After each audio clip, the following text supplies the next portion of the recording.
معروف عالم دین حضرت مولانا ابراہیم قادری صاحب دامت برکاتہم العالیہ کی بارگاہ میں مبلغ دعوت اسلامی و مجلس رابطہ بالعلماء والمشائخ کے متعلقہ رکن شورا شاہد مدنی نے باب المدینہ کراچی پاکستان میں حاضری دی۔ مفتی صاحب قبلہ نے مدنی چینل کو اپنے تاثرات میں عالمی سطح پر ہونے والی خدمات دعوت اسلامی کو خوب سراہا اور دعاؤں سے یوں نوازا۔ ہم کو اے عطار سنی عالموں سے پیار ہے، ہم کو اے عطار سنی عالموں سے پیار ہے، انشاءاللہ دو جہاں میں اپنا بیڑا پار ہے۔ دعوت اسلامی کا کام انتہائی اہم ہے، اہمیت کا حامل ہے، اور دعوت اسلامی نے دین کی شعبوں میں بڑی گراں قدر خدمات انجام دی ہیں۔ دعوت اسلامی کے ماشاءاللہ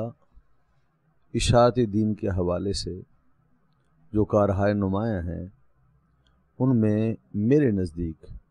سب سے نمایاں کام ملک کے طول و عرض میں جامعات مدینہ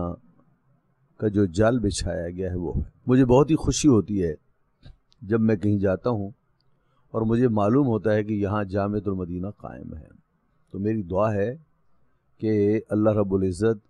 دعوت اسلامی کے ان کاموں کو اور فروغ عطا فرمائے۔ المکتبۃ العلمیہ دعوت اسلامی کے زیر اہتمام یہ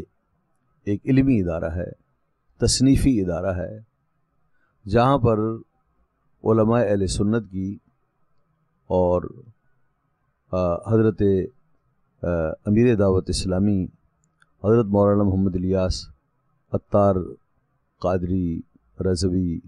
دامت برکاتہم العالیہ کی کتب ہیں، تو المکتبۃ العلمیہ جو ہے اس نے ان کاموں کا بیڑا اٹھایا ہوا ہے۔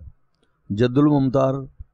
اعلیٰ حضرت امام اہل سنت کا مارکۃ الآراء حاشیہ ہے، رد المختار اور در مختار پر وہ چھاپا ہے۔ بہار شریعت انتہائی خوبصورت ایڈیشن پہلے آ چکا ہے، میں نے سنا ہے کہ نیا ایڈیشن بھی چھپ چکا ہے، اور وہ بھی انشاءاللہ العزیز منظر عام پہ آ گیا ہے۔ اور اس کے علاوہ اعلیٰ حضرت کی بہت سی کتابیں اور اعلیٰ حضرت کا ترجمہ کنز الایمان اور اس پر حاشیہ خزائن العرفان یہ میرے پاس بھی ہے، اور دعوت اسلامی کو وہ تحفہ ہے میرے پاس۔ انشاءاللہ دو جہاں میں اپنا بیڑا